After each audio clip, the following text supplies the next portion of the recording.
Silicon ಸಿಟಿಯಲ್ಲಿ ಅಕ್ರಮ ಸಂಬಂಧಕ್ಕೆ ಮತ್ತೊಂದು ಬಲಿಯಾಗಿದೆ. ಎಚ್ಎಸ್ಆರ್ ಲೇಔಟ್ನಲ್ಲಿ ನಡೆದಿದ್ದ ಕೊಲೆಯ ರಹಸ್ಯ ಬಯಲಾಗಿದೆ.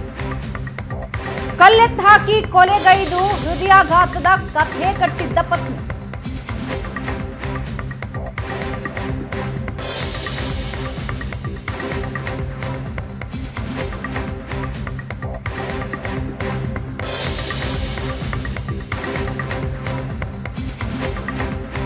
ವೆಂಕಟರಮಣನನ್ನ ಕೊಲೆಗೈದಿದ್ದ ಪತ್ನಿ ನಂದಿನಿ ಮತ್ತು ನಿತೀಶ್ ಕುಮಾರ್.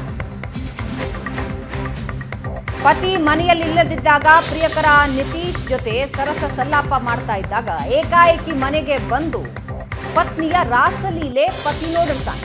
ಪರಪುರುಷನ ಜೊತೆ ಪತ್ನಿಯನ್ನ ಕಂಡು ವೆಂಕಟರಮಣಗೆ ಶಾಕ್ ಆಗುತ್ತೆ. ತಲೆ ಮೇಲೆ ಕಲ್ಲು ಎತ್ತಾಕಿ ಪ್ರಿಯಕರನ ಜೊತೆ ಸೇರಿ ಕೊಲೆ ಮಾಡಲಾಗುತ್ತೆ. ಮನೆಯ ಶೌಚಾಲಯದ ಬಳಿ ಶವ ಇಟ್ಟು ಸಹಜ ಸಾವಿನ ನಾಟಕ ಆಡ್ತಾರೆ. ಗಂಡನನ್ನ ಕೊಲೆ ಮಾಡಿ ತಾನೇ ಪೊಲೀಸರಿಗೆ ಕಾಲ್ ಮಾಡಿದ್ದು ನಂದಿನಿ. ಮರಣೋತ್ತರ ಪರೀಕ್ಷೆ ವೇಳೆ ಕೊಲೆ ಅನ್ನೋದು ಸಾಬೀತಾಗಿದೆ. ನಂದಿನಿನ ವಶಕ್ಕೆ ಪಡೆದು ವಿಚಾರಿಸಿದಾಗ ಸತ್ಯ ಬಯಲಾಗಿದೆ.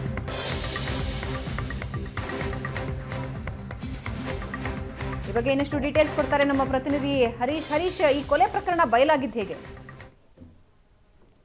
ಭವನ ಕಳೆದ ಗುರುವಾರ ಈ ಒಂದು ಕೊಲೆ ಪ್ರಕರಣ ಆಗಿತ್ತು. ಪ್ರಾರಂಭದಲ್ಲಿ ಆಕೆಯ ಹೆಂಡತಿ ಏನೊಂದು ಹೃದಯಾಘಾತದಿಂದ ಕೆಳಗೆ ಬಿದ್ದಿದ್ದಾನೆ, ಚೂಪಾದ ಕಲ್ಲು ತಲೆಗೆ ಚುಚ್ಕೊಂಡಿದೆ ಅಂತ ಹೇಳಿ ಒಂದು ಪೊಲೀಸರಿಗೆ ಮಾಹಿತಿಯನ್ನ ಕೊಟ್ಟಿದ್ಲು. ಆಗ್ಲೂ ಪೊಲೀಸರಿಗೆ ಒಂದು ಅನುಮಾನ ಇತ್ತು. ಎಚ್ಎಸ್ಆರ್ ಲೇಔಟ್ ಪೊಲೀಸ್ ಠಾಣೆಯಲ್ಲಿ ಹೆಂಡತಿಯಿಂದ ಕಂಪ್ಲೇಂಟ್ ದಾಖಲು ಮಾಡ್ಕೊಳ್ಳದೆ ಪೊಲೀಸರು ಆತನ ತಂದೆಯಿಂದ ಒಂದು ಎಫ್ಐಆರ್ ಅನ್ನ ದಾಖಲು ಮಾಡಿಕೊಂಡು ಈಕೆ ಹೆಂಡತಿಯನ್ನ ತೆಗೆದುಕೊಂಡು ವಶಕ್ಕೆ ತೆಗೆದು ವಿಚಾರಣೆಯನ್ನ ಮಾಡಿರ್ತಾರೆ. ಜೊತೆಗೆ ಇದಕ್ಕೆ ಪೂರಕವೆಂಬಂತೆ ಅವರಿಗೆ ಏನು ಬಾಡಿಯನ್ನ ಪೋಸ್ಟ್ ಮಾರ್ಟಮ್ ರಿಪೋರ್ಟ್ಗೆ ಕಳಿಸಿದಂತಹ ಸಂದರ್ಭದಲ್ಲಿ ಅಲ್ಲಿ ಒಂದಷ್ಟು ಮಾಹಿತಿಗಳು ಸಿಕ್ಕಿರುತ್ತೆ. ಇದು ಏನ್ ಹೃದಯಾಘಾತ ಆಗಿಲ್ಲ, ಮತ್ತೆ ಯಾರೋ ಫೋರ್ಸ್ಫುಲ್ ಆಗಿ ಹೊಡೆದಿರೋದ್ರಿಂದ ಇಷ್ಟು ಏಟ್ ಆಗಿದೆ ಅಂತ ಹೇಳಿ ರಿಪೋರ್ಟ್ ಬಂದಿರುತ್ತೆ. ಹಿನ್ನೆಲೆಯಲ್ಲಿ ಪತ್ನಿಯನ್ನ ಪೊಲೀಸ್ ಭಾಷೆಯಲ್ಲಿ ವಿಚಾರಣೆ ಮಾಡಿದಂತಹ ಸಂದರ್ಭದಲ್ಲಿ ಆಕೆ ಸಾಕಷ್ಟು ಹೈಡ್ರಾಮವನ್ನ ಪೊಲೀಸರ ಮುಂದೆ ಮಾಡಿರ್ತಾಳೆ. ಆದ್ರೆ ಪೊಲೀಸರ ರೀತಿಯಲ್ಲಿ ವಿಚಾರಣೆ ಮಾಡಿದಾಗ ಅಸಲಿ ಸತ್ಯ ಹೊರಗೆ ಬಂದಿರುವಂತದ್ದು.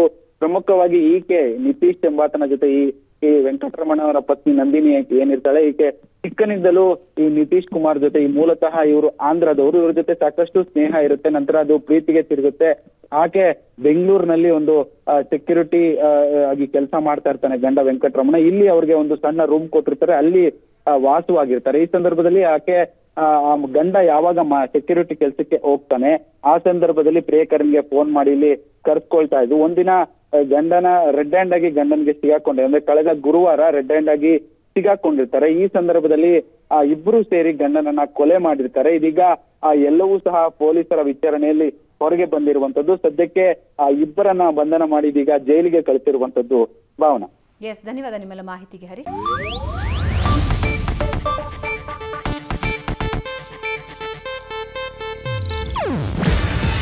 ಇದು ಏಷ್ಯಾನೆಟ್ ನ್ಯೂಸ್ ನೆಟ್ವರ್ಕ್ ಪ್ರಸ್ತುತಿ.